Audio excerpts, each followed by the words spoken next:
Бог му ги праща молитвите и думите, защото той никога преди това не е говорил така.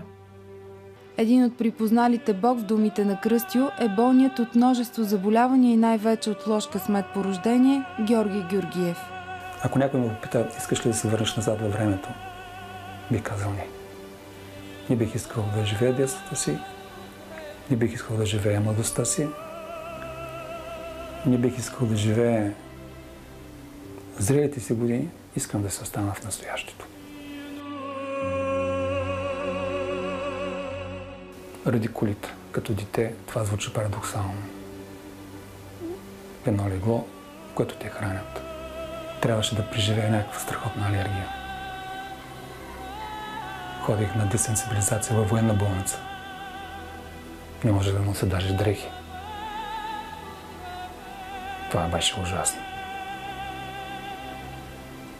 Влезах в казармата, изкарах 2 години отвратително.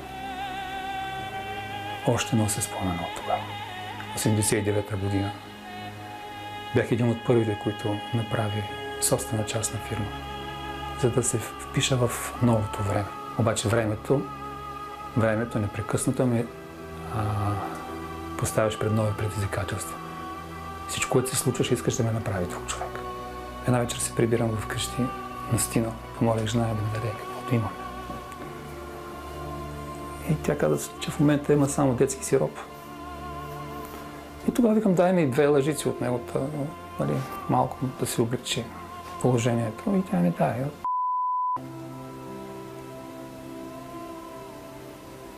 Още докато изпия сиропа, усети как краката ми станаха тежки. Пречерня ми. Почувствах се много зле. Полегнах. После случи нещо ужасно, не можех да дишам. Опитвах се. С мъка получавах малко въздух. И така стана страшничко. И тогава в съзнанието ми мина една мисъл, която всъщност обърна живота ми. Това беше вяра, надежда, любов. Започнах да ходя на църква. Опитвах се там да разпозная кой е. Да, ходех. Палех свещи, молих се, надявах се. Не получих нищо, освен разочарование. През 2003 година нещата се обърнаха в живота ми. В смисъл всичко това, което бях изграждал, надстроявал, започна да се руши. 10 години аз се опитвам да спра този процес. Не съм спирал да търся алтернативи. Нямаше нищо, което да ми дава увереността, че утре нещата ще бъдат по-добре от днес. Тогава, случайно, пак, доколкото могат да бъдат случайни нещата, в предаването "Споделено с Кали" видях един човек да говори. Слушах го и много от нещата, които той казваше, бяха близки до мен. И още тогава му се доверих и поисках да се срещна с него. Но ние отидахме така на прима виста и почнахме да говорим за Бог. Къщо говореше за Бог. Такъв какъвто е.